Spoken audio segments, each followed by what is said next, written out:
Wayusa is a caffeinated holly leaf that's been cultivated and grown by indigenous communities in the Amazon for centuries. They drink it like a tea. They grow it, dry it, and drink it as a central part of their cultural rituals in the early morning around the fire, sharing myths, stories, and legends. So it's a very culturally important plant. Even more importantly, for us trying to promote it in the United States, it has an amazing, smooth, silky taste. It's got a clarifying, focused energy buzz without bitterness or jitters or crash like you might find in other coffees or teas. And so overall provides a healthy, sustainable, focused energy that allows people who drink Wayusa to be connected, awake, together, and inspired to enjoy their lives and be active in the world. There's many, many different stories behind Runa, just as there are many stories around Wayusa and the communities that have grown it.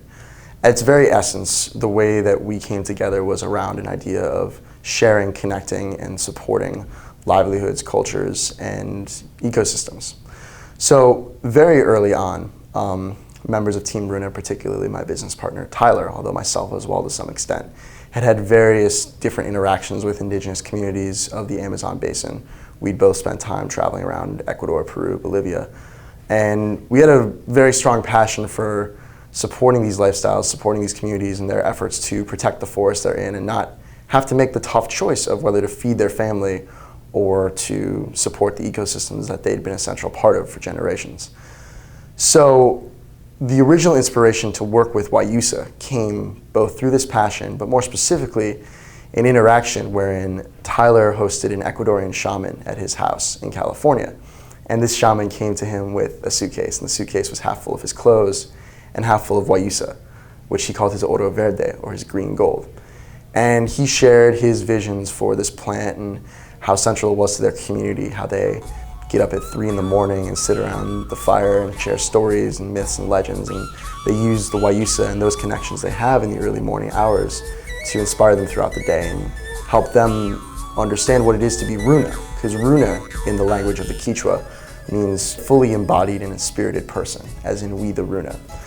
So in the process of this shaman sharing that vision, Tyler and then we all became inspired to see what we could do to build a model that supports their desire to share this plant with the world and that supports them in proactively connecting with the international market while supporting their cultures and protecting their ecosystems. So we've been working directly with these communities, and we now have a staff of about 25 people on board currently in Ecuador, agronomists, technicians, engineers, people going out there and connecting with communities and building the supply chain.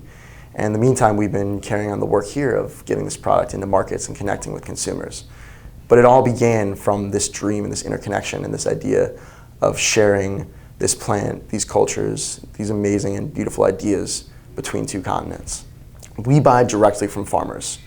So we now work with around 600 farmers in 80 different communities. We send our teams out into the communities, and they first come, share the story of Runa, share the vision of partnering with them, and bring them into the fold. So connect with them, make our commitments to them, they make a few commitments to us. In specific, we promise to provide a fair trade price that will never lower. We always pay on the spot. Often, even in fair trade systems, you'll find that people have to wait a month for the middlemen to go sell their products and get the money and bring it back. That's not what we're about. We come around, we meet at a very specific time and do a pickup directly from their farms, so they don't have to truck to market. And we have a promise to them that as long as they make the first offer to sell to us, so they have to come to us first before they offer to sell to anyone else, we promise to either match their price, or despite the fact that we have this commitment to them and they have commitments to us, we make it very clear that if we can't give them the best price for their tea, it is absolutely their right to go sell it elsewhere. The role of Amazon rainforests in climate change is unquestionable.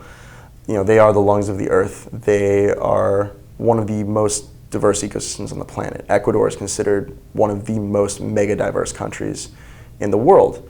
And what that means is in an area the size of Nevada, you have an incredibly high number of plant species, bird species, mammal species, insect species. So just in terms of the biodiversity and species richness of the planet, it's incredibly important. Furthermore, as many people know, Deforestation actually is accelerating the pace of climate change. Because trees convert carbon dioxide to oxygen, you take more trees out of the system, you have fewer that are able to do that conversion. Ecuador is losing its forests at an average rate of 2 to 3% a year, which is pretty significant. The Amazon is one of the most beautiful places I've ever been to. It's got a richness and a spontaneity and a vibrancy that you don't see anywhere else. The interesting thing is we actually work in the less pristine parts because those are the parts that are most on the margins, most at risk. There are many patches of the landscape that you can still find virgin forests. It's what you see in movies. It blows your mind. I haven't been to that kind of landscape that much, to be honest with you, which is fine. I've gone there enough to understand that by supporting protection on the margins, you're preventing further encroachment further in.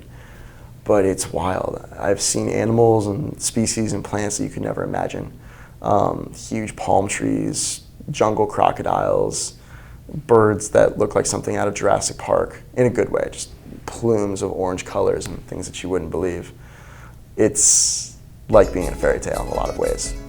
And this is everyday life for the communities we work with. This is what drives them. This is what nourishes them. These plants are an essential part of their myths and their cultures and what it means for them to be human, to be Runa.